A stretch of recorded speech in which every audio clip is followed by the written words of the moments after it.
चलिए, आज का दिन चूंकि बेहद महत्वपूर्ण है, बजट आज उत्तर प्रदेश का पेश होगा और इसी से जुड़ी हुई कुछ महत्वपूर्ण तस्वीरें हम आपको दिखा रहे हैं। चूंकि आज उत्तर प्रदेश का ये बजट पेश होने वाला है, 10वां बजट। वित्त मंत्री सुरेश खन्ना 10वीं बार ये बजट पेश करेंगे, वित्त मंत्री सुरेश खन्ना। और उसी से जुड़ी हुई ये तस्वीरें हम आपको दिखा रहे हैं। वित्त मंत्री सुरेश खन्ना आज बजट पेश करेंगे। तो उत्तर प्रदेश सरकार लिखा हुआ इस लाल पोटली बैग पर आपको नजर आ रहा है। करीब करीब 9 लाख करोड़ का ये बजट होगा, जिसमें महिला, युवा और किसानों को बड़ी सौगात मिल सकती है।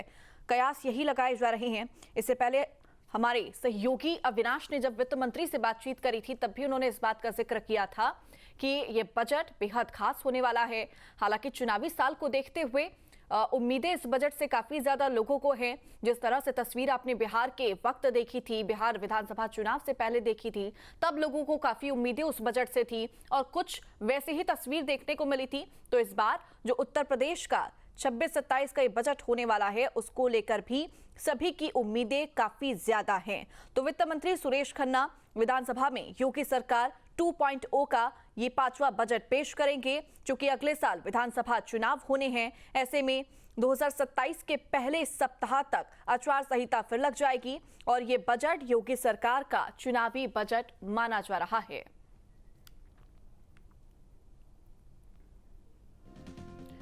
तो ये बजट बेहद खास होने वाला है। 5वीं बार योगी सरकार 2.0 का ये बजट पेश होगा। अब ऐसे में बजट से लोगों की उम्मीदें क्या होंगी कि उनको क्या इस बजट से मिलने वाला है, चाहे वो युवा हो, महिला हो या फिर किसान हो। अब बजट आज पेश होगा। इससे पहले हम आपको ये महत्वपूर्ण तस्वीर दिखा रहे हैं, जब वित्त मंत्री सुरेश खन्ना ने पूजा अर्चना की। और इस बजट से चूंकि सबकी उम्मीदें काफी ज्यादा हैं, अपने यहाँ पर मंदिर में उन्होंने पूजा अर्चना की। ये तीसरा दिन यूपी विधानसभा के बजट सत्र का होने वाला है और इस पर सभी की निगाहें टिकी हुई हैं। पहले आप ये सुनिए कि किस तरह से मंत्रोच्चार के साथ वित्त मंत्री सुरेश खन्ना ने पूजा अर्चना की।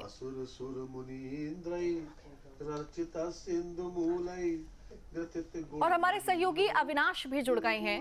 अविनाश, आज का दिन बेहद महत्वपूर्ण, सभी की निगाहें टिकी हुई हैं कि आज के बजट में क्या कुछ खास होने वाला है। बिल्कुल सही कहा आपने। देखिए, आज का महत्वपूर्ण है क्योंकि 2.0 का ये आखिरी पूर्ण बजट है 27 के इलेक्शन से पहले। क्योंकि 27 में जब नई सरकार का गठन होगा तो जाहिर सी बात है कि दोबारा बजट पेश किया जाएगा। लेकिन अगर हम आज की बात करें तो चूंकि देखिए, आज की बजट से लोगों को इसलिए भी ज्यादा उम्मीद है क्योंकि चुनावी साल है, अगले साल चुनाव होना है। और जब भी चुनावी साल होता है, सरकार कुछ बड़ी घोषणाएं करती है बजट में।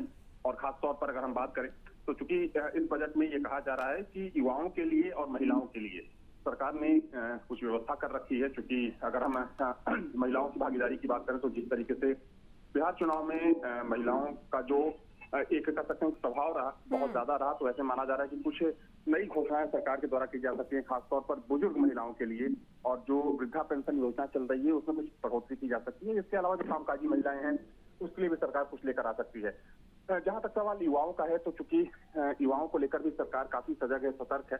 हालांकि सरकार का ये मानना है कि सरकारी नौकरियों के साथ साथ युवाओं को उनकी दक्षता के हिसाब से स्वरोजगार से भी जोड़ना बहुत जरूरी है। तो वैसे में जैसे अगर हम बात करें कौशल मिशन योजना की, जो कि अभी चालू है और उसके जरिए लाखों युवाओं को ट्रेंड किया जा चुका है, लेकिन माना जा रहा है कि युवाओं के लिए भी कुछ नई व्यवस्था इस बजट में देखने को मिल सकती है। हालांकि अगर हम पुरानी योजनाओं की बात करें तो कई ऐसी बड़ी योजनाएं हैं जो इस वक्त धरातल पर चल रही हैं, तो उनके लिए इस बजट में धन का प्रबंध हो सकता है। खासतौर पर अगर हम इंफ्रास्ट्रक्चर की बात करें, इंडस्ट्रियल डेवलपमेंट की बात करें, डिफेंस कॉरिडोर की बात करें या फिर ग्राउंड ब्रेकिंग सेरेमनी की बात करें, क्योंकि ये वो योजनाएं हैं जिन्होंने प्रदेश के विकास को एक नई गति दी है, एक नई ऊंचाई पर ये योजनाएं लेकर गई हैं। तो ये योजनाएं भी काफी फोकस्ड हैं योगी सरकार के लिए। तो कुल मिलाकर कह सकते हैं कि जैसा कि सरकार भी बोल रही है कि समावेशी बजट होगा और चूंकि ये चुनाव के लिहाज से बजट नहीं लाया जा रहा है, प्रदेश के विकास के लिहाज से ये बजट काफी महत्वपूर्ण होगा। और देखिए, निश्चित तौर पर चूंकि देखिए साल बेहद महत्वपूर्ण, अगला साल विधानसभा चुनाव का होगा और अगर पैटर्न को समझा जाए अविनाश, तो हर साल लगभग बजट में करीब 20% की वृद्धि होती है और अगले साल चूंकि चुनाव भी है, तो इस लिहाज से देखा जाए तो सरकार बजट में कोई कमी नहीं छोड़ने वाली है। हर वर्ग को यहाँ पर साधने की एक तरह से कोशिश तो निश्चित तौर पर की जाएगी, चाहे आउटसोर्सिंग का यहाँ पर मैं जिक्र करूँ, पेंशनर्स का मैं यहाँ पर जिक्र करूँ। अविनाश, बिल्कुल सही कहा आपने। देखिए चुनावी साल है तो जाहिर सी बात है कि कुछ लोक लुभावने वादे भी या घोषणाएं भी इस बजट में की जा सकती है, लेकिन देखिए सरकार का जो फोकस है खासतौर पर, जैसा मैंने पहले कहा, युवाओं और महिलाओं पर और किसानों पर बहुत ज्यादा केंद्रित है। क्योंकि अगर हम समावेशी विकास की बात करें तो इन वर्गों के बिना कोई भी, चाहे उत्तर प्रदेश हो या कोई भी स्टेट हो, वो आगे नहीं बढ़ सकता। तो किस तरीके से ये महिलाओं का उत्थान करना है, महिलाओं को कर सकते हैं सशक्त बनाना है। और चूंकि देखा जाए तो बीते 8.5 सालों की या 9 सालों की बात करें तो चाहे मिशन शक्ति हो या फिर महिलाओं के लिए दूसरी योजनाएं हों, आशा बहुओं को लेकर, या फिर बैंक सखी योजना सरकार की एक बहुत ही कारगर योजना साबित हुई। इसके अलावा जो स्वयं सहायता समूह हैं, तो ऐसी तमाम चीजें हैं जो महिलाओं के लिए सरकार ने लॉन्च की। युवाओं को लेकर भी, चूंकि सरकारी नौकरियों की बात करें तो देखिए सबको सरकारी नौकरी नहीं दी जा सकती, ये सारी पार्टियां समझती हैं, हर सरकार समझती है। तो वैसे में किस तरीके से युवाओं के लिए ज्यादा रोजगार सृजित किया जा सकता है, तो ये सरकार की एक बड़ी प्राथमिकता रही है बीते कुछ सालों में। जैसा कि हमने देखा, चाहे हम ओडीओपी की बात करें, ओडीओपी के माध्यम से जो एक पायलट प्रोजेक्ट था योगी गवर्नमेंट का, ओडीओपी के माध्यम से लाखों युवाओं को जोड़ा गया। वन डिस्ट्रिक्ट वन प्रोडक्ट जो योजना चल रही है और सरकार इसलिए की। अविनाश कहा जा रहा है कि जो ये महाबजट होने वाला है, ये विकसित यूपी का बजट होने वाला है। बहुत शुक्रिया अविनाश, तमाम जानकारी हमारे दर्शकों के साथ साझा करने के लिए। तो देखिए, इस बार का ये बजट बेहद महत्वपूर्ण है और बजट से जुड़े हुए 2 रिकॉर्ड भी इस बार हैं। पहला रिकॉर्ड ये कि योगी सरकार का ये 10वां बजट है। यूपी में एक ही सीएम के नेतृत्व में 10वां लगातार बजट ये पेश होने जा रहा है। दूसरा रिकॉर्ड वित्त मंत्री सुरेश खन्ना का होगा। 2020 से लगातार वो बजट पेश कर रहे हैं। 7वां बजट पेश करने वाले यूपी के पहले वित्त मंत्री हैं वो। और ऐसे में आज का बजट न केवल विकसित यूपी की एक झलक आपको दिखाएगा, बल्कि 2 नए कीर्तिमान भी यहाँ पर बनाते हुए नजर आएगा। तस्वीरें हम आपको लगातार दिखा रहे हैं कि किस तरह से योगी का महाबजट पेश करने से पहले वित्त मंत्री सुरेश खन्ना ने पूजा अर्चना की और इसी के साथ ही कामना भी की। अब कामना भी इसीलिए क्योंकि अगला साल चुनावी साल है। अब चुनावी साल को देखते हुए ये बजट और भी खास होने वाला है। आप एग्जाम्पल लीजिए बिहार का।